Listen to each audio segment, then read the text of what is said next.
Bienvenidos a Mates con Historia, placer de estar acá, un saludo desde Rosario, Argentina. Gracias a los que se han sumado con comentarios desde lugares que, bueno, no me imaginaba que nos veían o nos seguían, como Paraguay. Uruguayos hay muchos desde el comienzo, pero se han sumado seguidores de Paraguay, de México y de España, con lo cual, bueno, es muy gratificante que valoren lo que hacemos acá en Mates con Historia, una trinchera en la cual defendemos la hispanidad, haciendo historia argentina, pero también común a otros rincones de lo que supo ser en ese mundo de la hispanidad. Y también la historia de la Iglesia, como hemos decidido hacerlo este año, ¿no? Alternando videos, historia de la Iglesia Católica, historia de la Argentina.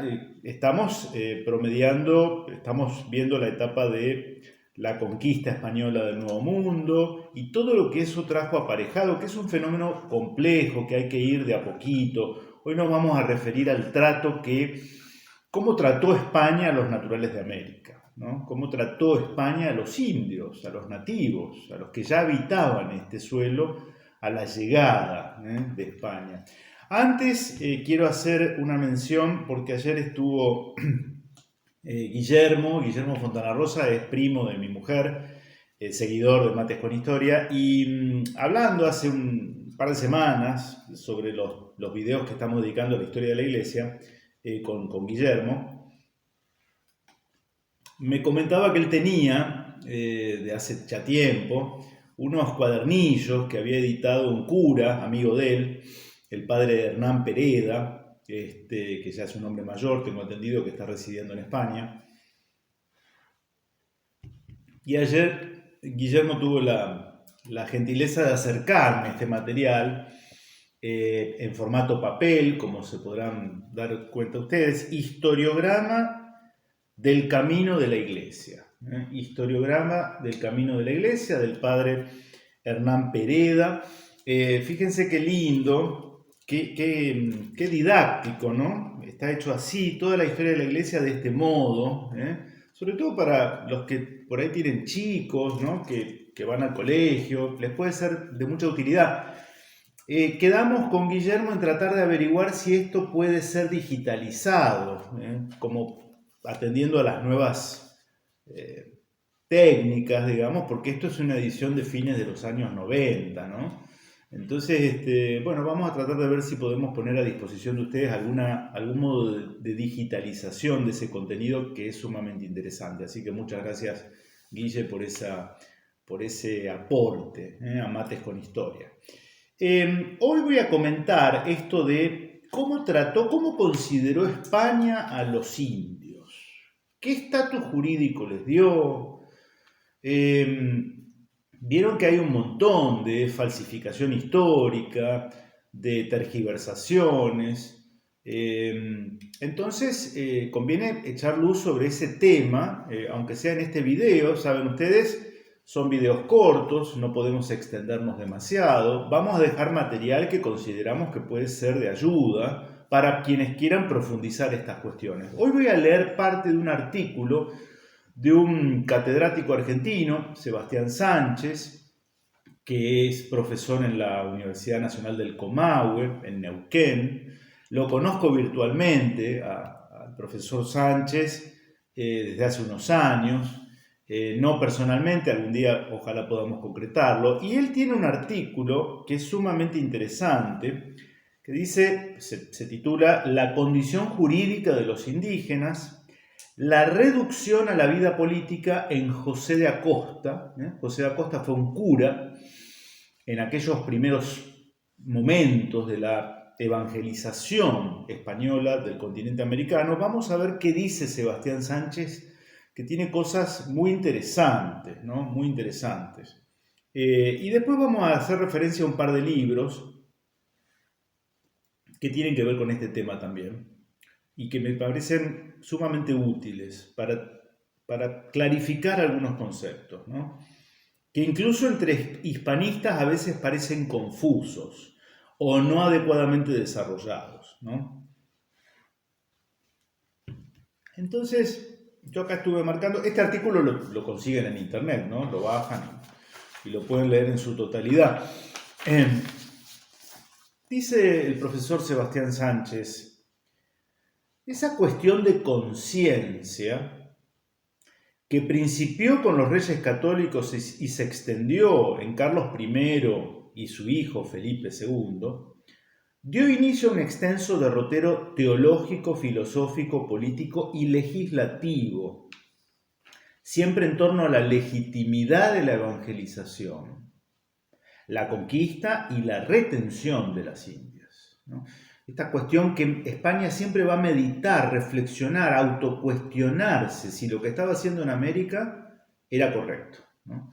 Es la única potencia europea que lo va a hacer, las otras no lo van a hacer porque directamente asumían que podían disponer de sus posesiones americanas, me refiero sobre todo a Inglaterra y Francia, como les plazca, ¿no? En ese marco se entiende la preocupación real por los indígenas, pues ya desde el testamento de Isabel de Castilla, la corona ejerció la potestad tuitiva de tutelar, ¿no?, respecto de ellos. Es decir, la aplicación del amparo a los súbditos a quienes se les hiciere agravio. Y estas son palabras que utiliza Isabel la Católica en su testamento. Lo hemos analizado, este perfil de la reina Isabel I de Castilla, en un Mates con Historia que dedicamos, ¿sí?, que titulamos Isabel de Castilla, la madre de Hispanoamérica, para que quieran profundizar en él. Dice el profesor Sánchez, tras el célebre sermón de Montesinos, se refiere al fray Antonio Montesinos, que estuvo radicado un tiempo en, digamos, Santo Domingo, actual capital de la República Dominicana. Este sermón es de 1511, apenas producido prácticamente el descubrimiento, y las consiguientes resoluciones de la Junta de Burgos del año siguiente, ya nos vamos a referir. Carlos I, el rey, se responsabilizó gravemente de la situación de los indígenas, por lo que encargó a una junta de teólogos el estudio de la cuestión. El rey de España, que al poco tiempo va a ser emperador de Alemania, el hombre más poderoso del planeta, entonces, ve que acá hay que definir adecuadamente lo más justo, para los valores cristianos muy vigentes entonces respecto del trato a los naturales. La situación jurídica del indígena americano tiene su punto de partida en su consideración como persona, noción que estuvo en la base del establecimiento de su condición de vasallos libres de la corona de Castilla. Vasallos, los indios, vasallos libres de la corona de Castilla, como vasallos libres eran los castellanos de entonces, agrego yo. En efecto, desde el reconocimiento de la condición de vasallaje recogida en la Real Cédula de 1503, al comienzo, hasta su ampliación en las leyes de Burgos de 1512, que asimilaron a los naturales a las personas miserables, ya vamos a explicar el concepto, suena feo pero aguárdenme, que asimilaron a los naturales a las personas miserables del derecho común. Esta categoría ya existía, ¿no?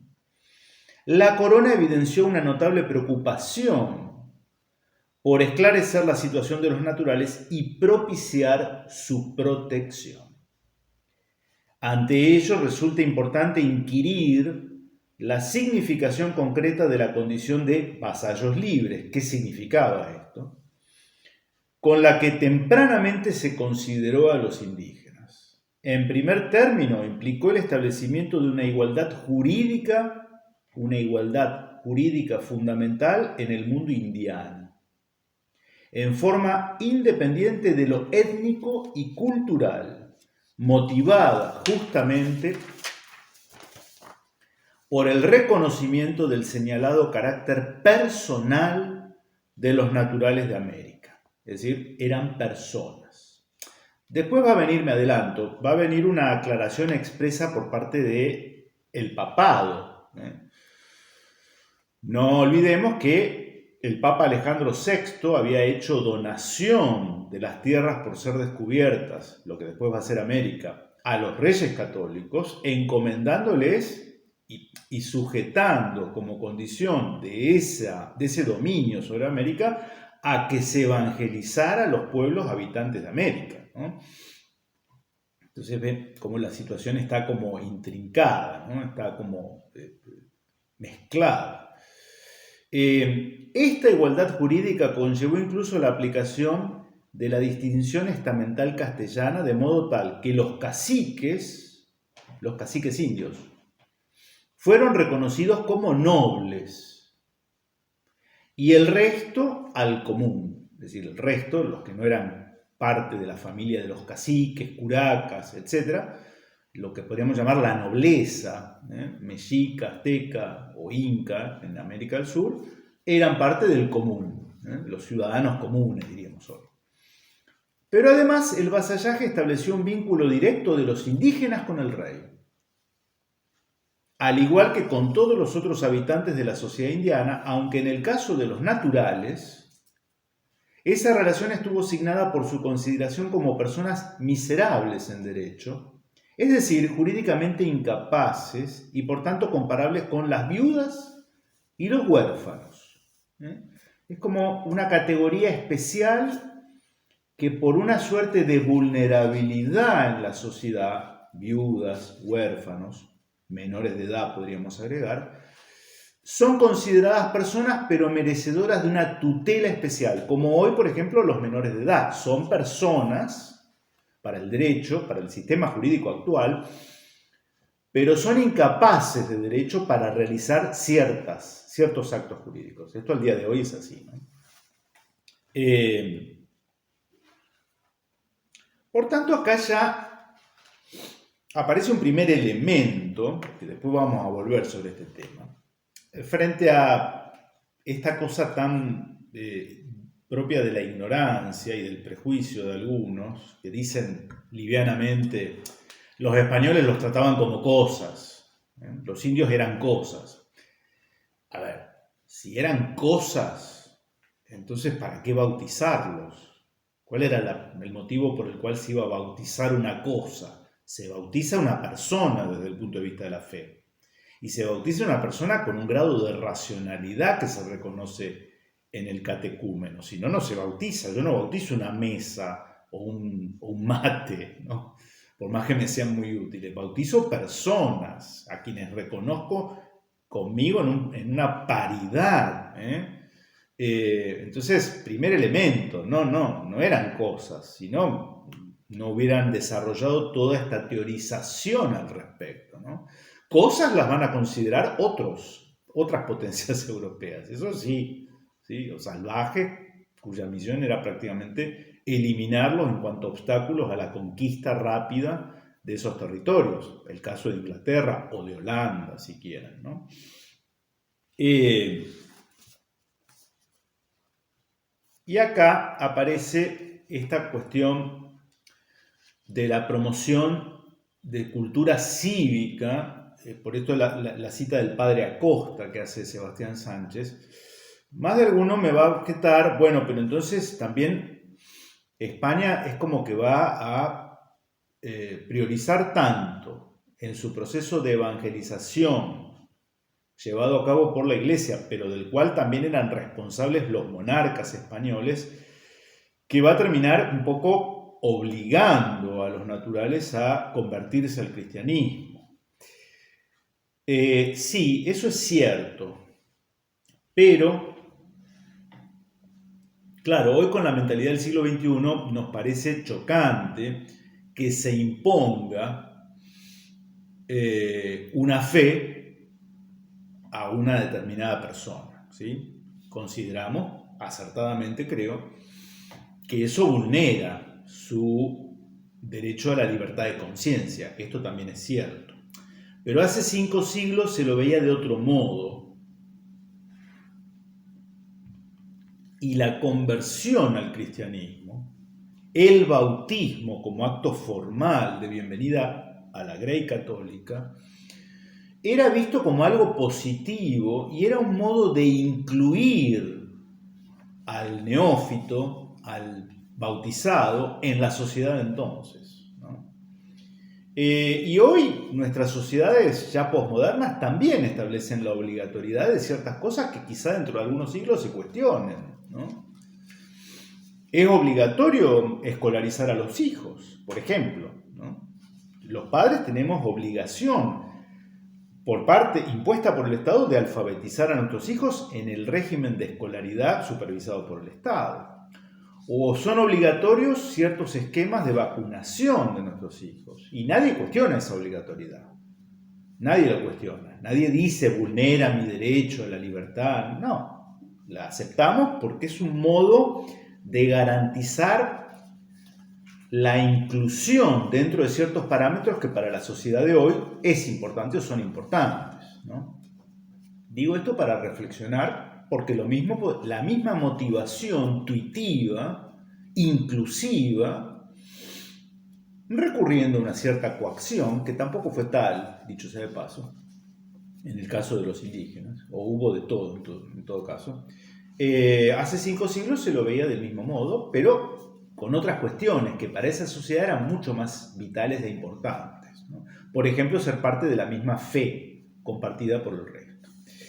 Entre los muchos escritos del padre Acosta cabe señalar su Doctrina Cristiana y Catecismo para la Instrucción de los Indios, que fue publicado en Lima en 1584, ¿no? En lo que a nuestro tema respecta, dice Sánchez, la obra fundamental del padre Acosta es De Procuranda Indorum Salute, De Procuranda Indorum Salute, en latín, publicada en 1588. Y allí se refiere a las reflexiones del padre Acosta, porque el padre Acosta parte de la base de que no se puede hacer de los indios buenos cristianos si previamente no se hace con ellos una tarea que es la de reducirlos a la vida política. Esto de reducirlos es congregarlos en reducciones, las famosas reducciones jesuíticas, por ejemplo, que era la formación de comunidades políticas. Esa es la idea. Hacer de pueblos muy rudimentarios en cuanto a su vida social o comunitaria, su vida política, en cuanto a lo que hoy llamaríamos ser ciudadanos, con todo lo que eso supone de compromiso en una vida comunitaria, transformarlos en seres políticos, comunitarios, que para ello necesitan habitar en una ciudad estable, elegir autoridades, participar de ciertas instituciones políticas, los cabildos, por ejemplo, y recién a partir de esa primera acción política, llamémosle, que también es educativa, lo vamos a ver más adelante, bueno, se logrará con ellos hacer comunidades políticas vigorosas y al mismo tiempo cristianas vigorosas. Acosta, el padre Acosta, no dudó de la legitimidad de la jurisdicción real sobre los neófitos indianos, basada, como se ha indicado, en la donación pontificia que delegó en la corona de Castilla la misión de evangelizar. No obstante, nuestro autor, en extremo celoso del respeto a la comunidad indígena, señala que los indios no pierden su dominio temporal, civil diríamos, si no se oponen a la predicación del al evangelio ni a la libertad de los que le profesan, aunque el rey católico quede como un sumo emperador constituido por la Iglesia como tutor de la fe. Por eso, los neófitos, los recién admitidos a la Iglesia, caen bajo la administración real, pero solo para su defensa. Sin violencias de ningún género, la gravedad de la misión encomendada a Castilla queda claramente señalada, pues ya se den otros títulos, ya no. Consta que la salvación de los indios pertenece principalmente al cuidado de los reyes católicos. Cita acá una de las leyes que fue dictando España a lo largo de este proceso, sobre todo en el primer siglo, no el siglo XVI, el primer siglo de la conquista. Gobernar fue entonces amparar y tutelar. Y el fin último de la protección de los indígenas dada en el marco del derecho natural, fue sumarlos a Cristo. Se trataba de, cita, la salvación eterna de innumerable multitud de paganos, fin de la cita, para lo cual Acosta tenía, por cierto, el principio extra ecclesia nulla salus, no hay salvación fuera de la fe. En efecto, señaló claramente que para lograr la salvación hace falta ser evangelizado y bautizado, y resultaba necesaria la ratificación, puesto que no eran pocos quienes discutían al respecto. Esto, reitero, hay que entenderlo en la mentalidad, no solo española, sino también católica, de las naciones europeas católicas de entonces, de hace 5 siglos. En general, el indígena americano, aún a salvo las diferencias culturales que no fueron menores, no tenía desarrollada integralmente la personalidad individual, sobre todo a partir de su vinculación con la tierra, a la que concebía como su lugar de origen. Poseía una personalidad colectiva signada por lo totémico y lo clánico, el clan, no una comunidad, y un inveterado animismo.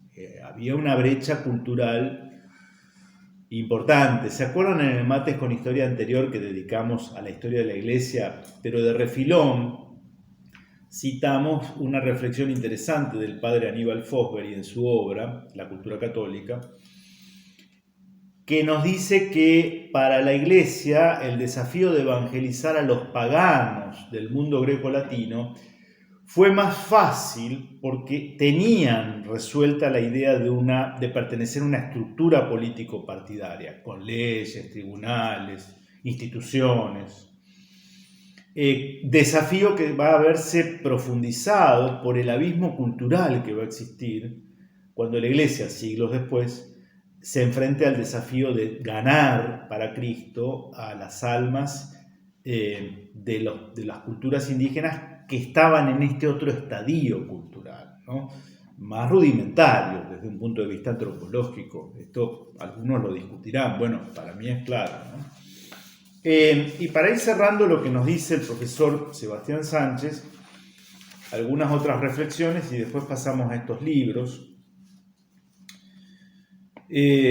No se trató nunca este proceso de inculturación, de evangelización de esos pueblos, con que fue muy exitoso, dicho sea de paso. Por eso el gran auge de la educación primaria, esto lo hemos visto en otros videos, por ejemplo, cuando analizamos la expulsión de los jesuitas, vamos a tratar de dejar el link, uno de los primeros mates con historia que hicimos, o esto lo desarrolla mucho Marcelo Bulo en sus obras, ¿no? Madre Patria, etc., ¿no? También María Elvira Roca Barea.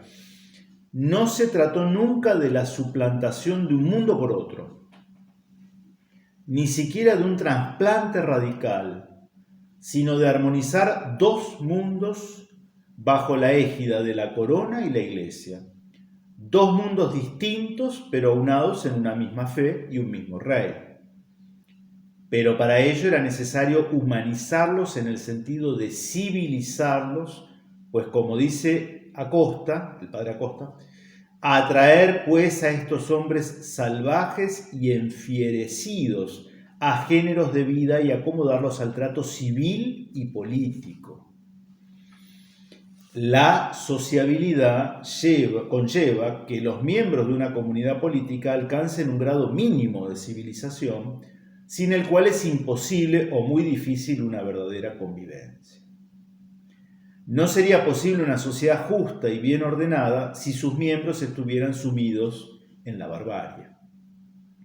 Y cometería gravísima injusticia al soberano que descuidase este deber esencial e irrenunciable del gobierno. Asimismo, la reducción a la vida política implicó la educación y la promoción de los indígenas en tanto vasallos de Castilla. Esto los reyes se lo toman muy en serio. Por eso, lo primero que hace España es fundar universidades, cosa que no va a ocurrir en las posesiones holandesas, francesas e inglesas. España funda universidades, cuando el número de españoles peninsulares era ínfimo. Por tanto, esas universidades están destinadas a que allí aprendan españoles peninsulares, mestizos, producto de la unión entre españoles e indios, y también indios, como esto lo demuestra acabadamente Marcelo Buno en sus obras, cosa que les recomiendo, ¿no? Madre Patria, sobre todo, en este aspecto. Asimismo, la reducción a la vida política implicó la educación y la promoción de los indígenas en tanto vasallos de Castilla. Solo desde la base de un sistema de educación bien ordenado se podía pensar en un paulatino y creciente autogobierno de los indios, tanto en el orden político-social como en el eclesiástico, hacia su total independencia. Era la meta que había apuntado desde siempre la escuela de Salamanca, y es lo que manifiesta Costa en el primer libro de su obra. Poco a poco las costumbres se van cambiando a mejor. Y algo interesante, los señoríos étnicos de caciques o curacas, los indios tenían sus jerarquías también, ¿no? Jugaron un papel esencial en la consolidación de las repúblicas de indios, así se los va a llamar, estas reducciones también, sobre todo en el Paraguay, ¿no? Con el pueblo guaraní, ¿no? Repúblicas de indios, eran parte de la monarquía, ¿sí? O del imperio español, pero se los llamaba repúblicas en el sentido republicano de la república clásica, ¿no? La res pública, la cosa común a todos, ¿no? Toda vez que el prestigio de esos señores, los caciques, actuó como un factor importante para la cristianización y castellanización de los indígenas. Estos señores fueron considerados hidalgos de Castilla, los caciques, una suerte de título de nobleza se les reconocía, como hidalgos de Castilla. Sioux, apaches, moicanos en América del Norte tuvieron este trato, creo que no. Digo, la comparación es inevitable, ¿no? Y la dignidad cacical fue entendida como un estatus que dotaba de una situación de privilegio a su titular en razón del origen ancestral de su autoridad.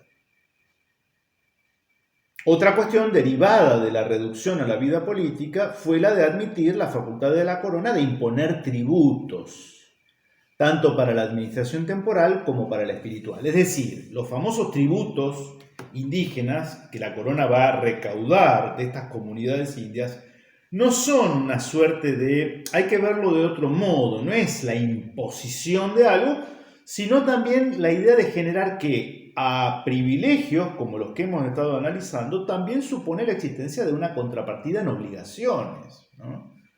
Como hoy pagamos tributos todos, por más que nos quejemos, los tributos los vamos a tener que seguir pagando, ¿no? Y la cuestión de los tributos lleva a uno de los temas sobre los que más tinta ha corrido, en opiniones diversas, las encomiendas, ¿no? Las encomiendas, las famosas encomiendas. Ahora vamos a leer un libro que analiza esto, porque también digamos que como consecuencia de que los indios son considerados personas, por tanto no pueden ser sometidos a esclavitud. No va a haber esclavitud respecto de las tribus indias, de los pueblos indígenas existentes en los territorios conquistados por España. Lo que no significa que no exista un trabajo indígena que fuera regulado y reglamentado. Eso sí va a existir, a través de 3 instituciones. La encomienda, que es la única que traen los españoles, es un régimen semifeudal o feudal adaptado a la geografía y a la realidad social americana. El encomendero, que tiene obligaciones para con los encomendados indios, y estos que tienen obligaciones. Ahora vamos a ampliar un poquitito esta cuestión de la encomienda. Y también hubo otros 2 mecanismos de regulación del trabajo indio, que son la mita y el yanaconajo. Con la particularidad de que la mita va a ser la regulación del trabajo minero de los indios, el trabajo en las minas, de oro y plata, en las zonas en las que había esta riqueza natural. La particularidad es que la mita ya existía al tiempo antes de la llegada de los españoles, porque hay que suponer que ese oro que deslumbraba a los españoles o esa plata que estaba en adornos, etc., bueno, se extraía, alguien lo extraía, ¿no? Alguien lo extraía. ¿Y quiénes lo extraían? Los indios que trabajaban en las minas, antes de la llegada de los españoles. O sea, había explotación minera antes de que el primer español pisara América. Lo que hace España es luego reglamentar la institución, con un carácter bastante tuitivo, ¿no? Un régimen de turnos, un límite horario, una estacionalidad, en fin. Y el yanacorazgo era una suerte de servicio doméstico, podríamos llamar hoy, que también va a ser siempre inspirado con un carácter tuitivo, tutelar respecto de los indios. Alguno me podrá decir, bueno, pero eso no se cumplía. Las leyes estaban muy lindas de Schurman, pero la realidad es que los que tenían poder no las cumplían. Es posible. La pregunta es la siguiente, ¿eso no pasa hoy?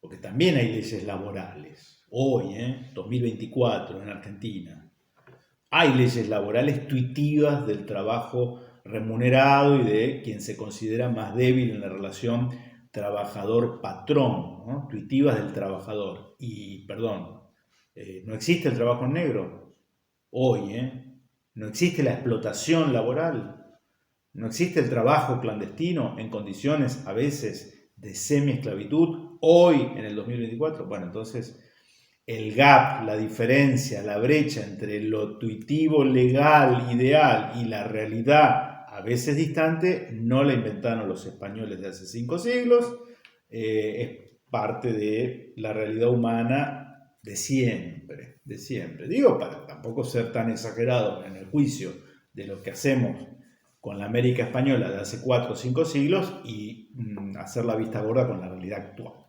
Bien, un libro, no lo voy a leer porque no tenemos tiempo, pero que a mí me ayudó mucho a entender estas cuestiones y está escrito por un hispanista norteamericano.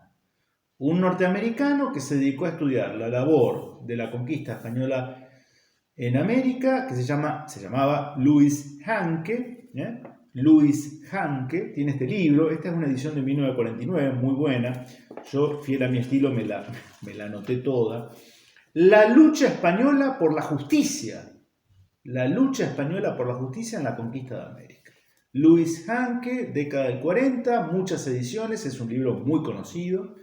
Lo importante de este libro es que su autor no es un toledano o un madrileño, sino que es un norteamericano que ha enseñado en universidades norteamericanas, pero que con mucha seriedad y con mucho rigor documental reconoce que España reflexionó y tuvo un deber de conciencia, al menos en los primeros años de la conquista, en los primeros siglos diríamos, en torno al ideal de justicia, conforme a los cánones culturales de la época. Muy recomendable ese libro. Pero lo que hoy vamos a terminar para leer, voy a terminar con la lectura de otro libro al respecto de lo que venimos viendo, ¿no? Cómo trató España a los naturales de América. Su autora es Beatriz Fernández Herrero. Beatriz Fernández Herrero, un librito de unos 40 años, La utopía de América, teoría, leyes, experimentos. La utopía de América, Beatriz Fernández Herrero. Procedo a la lectura de lo que me pareció interesante.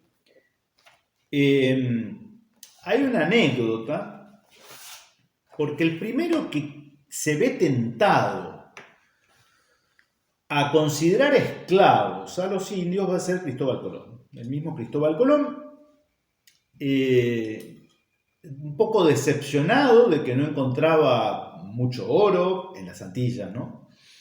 Esas especias tan codiciadas en la Europa de fines del siglo XV tampoco aparecían en las Antillas, ¿no? Aparecían otros productos, pero que eran, digamos, desconocidos para los europeos de entonces. Y entonces el primero que se ve tentado es Cristóbal Colón y manda unos indios a bordo de unos barcos a España con una nota dirigida a su agente comercial, a un representante comercial en la península, para que los vendiera como esclavos. La esclavitud era entonces moneda corriente en el mundo. Se admitía como una práctica más. A veces se la protegía incluso, a veces se la fomentaba, se la gravaba con impuestos, o a veces, como en el caso de España, se la toleraba. Se la toleraba como una institución, bueno, en fin, el derecho de conquista, se podía esclavizar a los paganos, etcétera, etcétera. Y esto genera una situación en España, y ahora lo vamos a leer, porque los primeros que ven con desagrado esta posibilidad y lo impiden van a ser los reyes católicos. Los reyes católicos.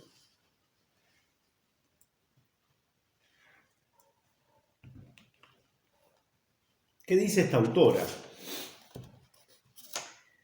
En un principio Isabel la Católica permitió tal actividad y en cédula dada el 12 de abril de 1495 autorizó para vender en Andalucía los primeros esclavos llegados de las Indias.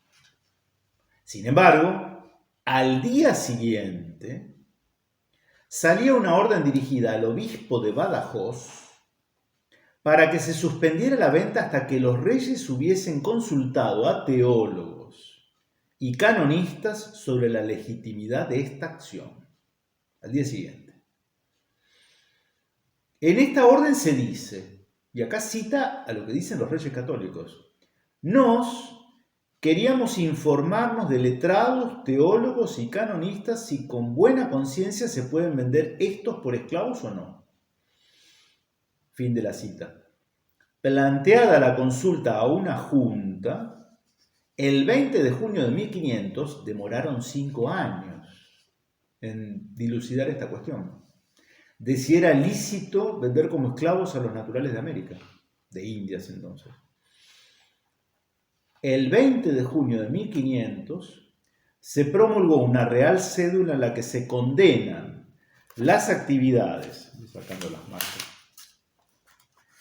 las actividades de hacer esclavos y de traficar con ellos, declarándose libres a los indios que hasta entonces se habían vendido en España, ordenándose que los indios habían de ser considerados como vasallos libres de la corona de Castilla y devueltos a su tierra. Yo les dije que esto España lo va dilucidando al comienzo de la conquista, con independencia de lo que haga la Iglesia, y me olvidé decirles que la Iglesia se va a pronunciar también al respecto, con una bula del Papa Paulo III de 1537, ¿no? Paulo III, Papa, en 1537, ahí nomás, en una bula que se conoce como Sublimis Deus, ese es el nombre, Sublimis Deus, reconoce a los naturales de Indias. Ubiquémonos en el choque cultural que esto significó, ¿no? De un mundo desconocido, habitado, ¿no? Como seres libres y racionales. Como seres libres y racionales y por tanto merecedores de ser atraídos a la Iglesia y al mensaje de Cristo y ser bautizados y admitidos como católicos, ¿no? Y acá de vuelta esto que yo comentaba, ¿cómo va a ser posible que los consideraran cosas? Cita a Bellam.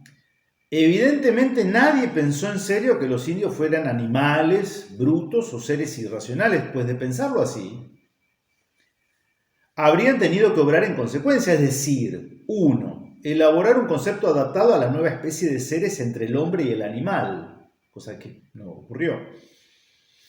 2. Haberse opuesto a todo trato sexual con las indias, a riesgo de incurrir en el pecado de bestialidad, cosa que tampoco ocurrió. La corona va a fomentar la mestización, que se casen españoles con indias, o españolas con indios, desde entrada. 3. Desistir de convertirlos al cristianismo, porque ¿cómo vamos a convertir una cosa o una bestia, ¿no? 4. Variar el sentido de la legislación indiana, cuyo supuesto básico es que los indios son hombres, son personas, ¿no? Entonces, categórica esta autora. Bueno, acá indaga sobre, ustedes dirán, bueno, pero ¿se plasmó en leyes? Sí, claro que se plasmó en leyes, ¿no? Sobre todo fomentada por la acción de los primeros religiosos que van y son testigos en el lugar de que estos buenos deseos del otro lado del océano por parte de Isabel de Castilla y los sucesores en la corona no siempre van a ser cumplidos al amparo de la lejanía, en fin, ¿no? Dice acá, se reunió para ello una comisión de teólogos y juristas que discutieron el tema y fruto de estas discusiones fueron las leyes de Burgos. Las leyes de Burgos son de 1512, que pueden considerarse como el primer código de legislación civil sobre los indios. Los dominicos, la orden de los predicadores, los dominicos, siguen considerando que estas leyes son insuficientes y van consiguiendo textos suplementarios a ellas que cuajarán en 1542, 30 años después, en las llamadas leyes nuevas. Esto se estudia en la carrera de abogacía, ¿no? Bajo el título Derecho Indiano, que ante todo tendían a la abolición de la encomienda. En la encomienda, les había dicho, el encomendero es el español que tiene el derecho a utilizar a los indios para el trabajo rural, supongamos, una finca, una hacienda, pero al mismo tiempo tiene obligaciones para con los indios, de darles techo, comida, vestido y sobre todo enseñarles la doctrina católica, evangelizar, ¿sí? Claro, había injusticias, sí, había injusticias. Entonces viene esta suerte de cuasi abolición de la encomienda a 40 años, ¿no? A 40 años de la conquista. Tendían a la abolición de la encomienda o, cuanto menos, a su suavización en vista de la imposibilidad de suprimirla por completo. Así, la Ley 35, por ejemplo, negaba la condición hereditaria de la encomienda, o sea, la encomienda no se heredaba, ¿no? Y otras leyes impedían la formación de otras nuevas. En definitiva, las leyes buscaban la libertad del indio y su condición de vasallo de la corona en perfecta igualdad con los españoles peninsulares. Y para ir cerrando, describe muy en detalle lo que era la vida cultural, política, religiosa en las reducciones guaraníticas. Esto lo hemos analizado cuando vimos lo de la expulsión de los jesuitas de América por disposición, ya era otra España, del rey Carlos III en 1767, ¿no? Algo hecho lamentable. ¿Y qué habían logrado a lo largo de los siglos? Acá cita a otro autor,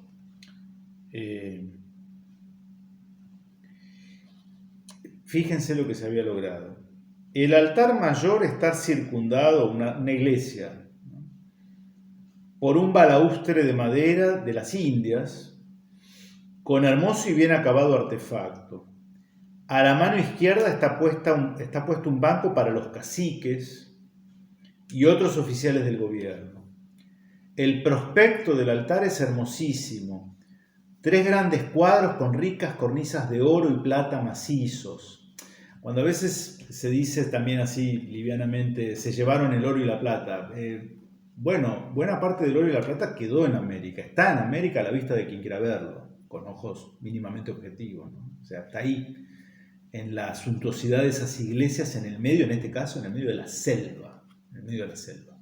Hoy son, lamentablemente, ruinas. Le dan una vista magnífica. Sobre estos cuadros hay bajorrelieves de oro y en la parte superior hasta la bóveda terminan con maderas esculpidas y doradas.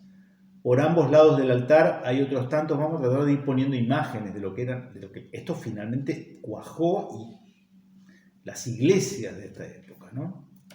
La riqueza arquitectónica, ornamental, de un pueblo que, siendo profundamente cristiano, habiendo arraigado en él la semilla del Evangelio, el culto a Dios, ponía a disposición del culto divino lo mejor que tenía, lo mejor de sí.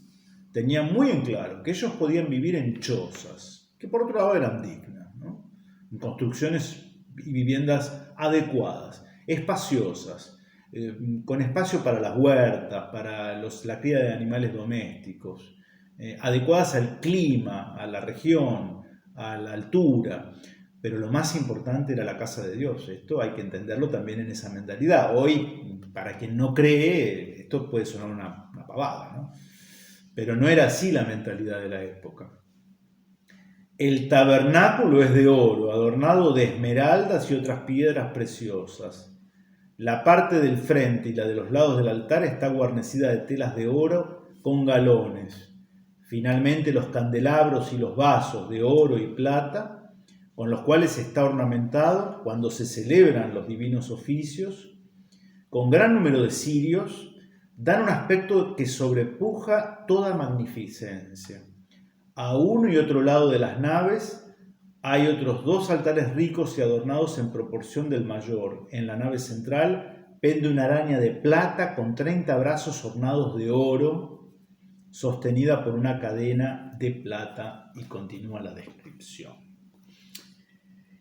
¿Saben con qué idea quiero terminar este Mates con Historia?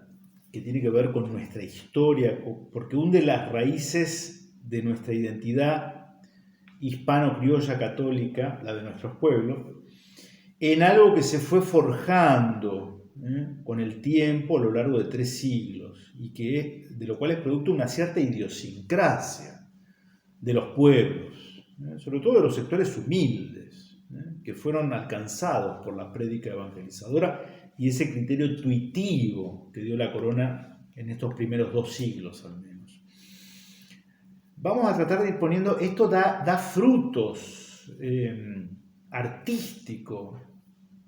Por ejemplo, el barroco europeo, que comienza y se profundiza siglo XVI, XVII, el barroco como estilo, ¿no? Como estilo más recargado, ¿no? Se traslada a América y se adapta a la idiosincrasia. No es el mismo el barroco austríaco, hermosísimo por cierto, que el barroco mexicano, que es más recargado y que al que denominamos el estilo churrigueresco. Vamos a tratar de poner imágenes de iglesias que actualmente están a la vista en México, ¿no? Taxco, en fin. Yo tuve oportunidad de conocer Guanajuato, por ejemplo, una joya, San Luis Potosí, ¿no? Por mencionar las principales ciudades mexicanas, el churrigueresco.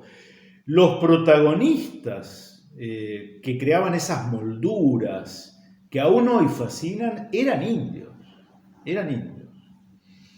Vamos un poco al sur del continente, la escuela quiteña de Quito, de pintura, ¿no?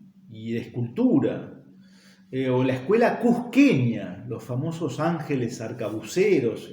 Los pintores, con una previa instrucción protagonizada por europeos, porque por ejemplo los jesuitas infundieron mucho esta idea del arte, de la música, la pintura, las melodías, pero luego es protagonizada por los evangelizados. Son indios los que crean ese arte. Quiteño, la escuela quiteña, la escuela cusqueña, para dar solo los nombres más emblemáticos. Y para finalizar, en esas reducciones jesuíticas, hoy donde no quedan ruinas es en la zona de Bolivia, en Chiquitos y Mojos. Vamos a tratar de poner imágenes de iglesias actuales que se conservan tal cual eran y fueron edificadas siglos atrás, en el medio de la selva.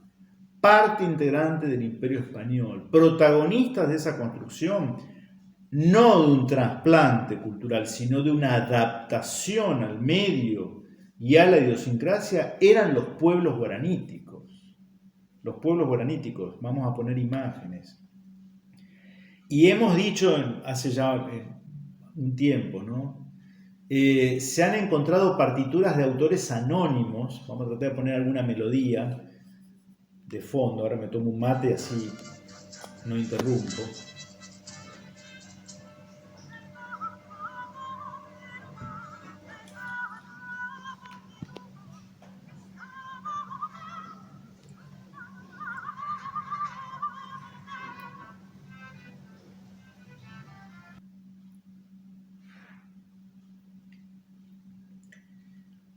Son miles de partituras de autores anónimos. del siglo XVII, del siglo XVIII, que animaban la vida litúrgica de esas comunidades, en rincones apartadísimos que aún hoy son distantes, ¿no? En el corazón del continente americano, no en los puertos, en el corazón del continente americano. Fíjense la riqueza. ¿Y a qué voy con todo esto?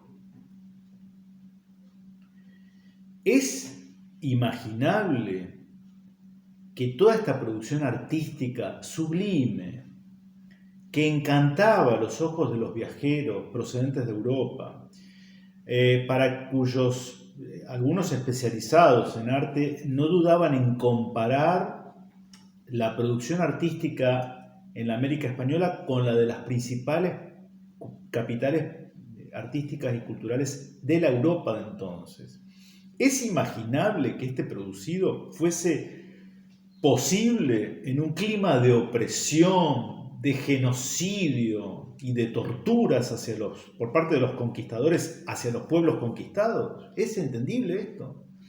Un pueblo sometido a la esclavitud, al expolio, a la tiranía, según se nos dice de la leyenda negra, ¿no? ¿Es capaz de producir esto? ¿En serio? Yo creo que no. Yo creo que esta producción a lo largo de todo el continente, a lo largo del tiempo y con esta calidad de producto, es entendible en un clima en el cual la gente se sentía a producir esto. En los gulags soviéticos se producía esto. En la Europa dominada por el nazismo se producía esto. En los pueblos indígenas que fueron conquistados por holandeses en la Guyana holandesa, Surinam o en Indonesia se producía esto. Las tribus de América del Norte conquistadas por los ingleses producían esto. La respuesta es no. Y entonces creo que debemos ser agradecidos a que nosotros participamos o formamos parte de un pueblo cuya matriz cultural se debió a la obra evangelizadora de América. Esto no es caer en una leyenda rosa de la conquista o hablar simplemente loas, pero me parece que es una invitación a que reflexionen los críticos, que critican sin reflexionar, ¿no? Esto último es de mi autoría, espero que algún hispanista que a veces no respeta mucho el copyright después no lo haga suyo, ¿no? Esto que acabo de decir, esta reflexión, por lo menos no la he leído en ningún libro, no la he escuchado en nadie, ¿no? Me parece que todo esto debe hacernos reflexionar sobre que eso fue producto de pueblos que habían sido elevados material y espiritualmente. De lo contrario, esto no hubiera existido, ¿no? Y esto está entre nuestros ojos. El que no lo ve porque no lo quiere ver y quiere permanecer en la ignorancia, en el error o en el prejuicio. Bueno, nosotros tratamos de proponer otra cosa. Espero que les haya parecido interesante. Les dejo un saludo. Nos vemos la próxima, si Dios quiere.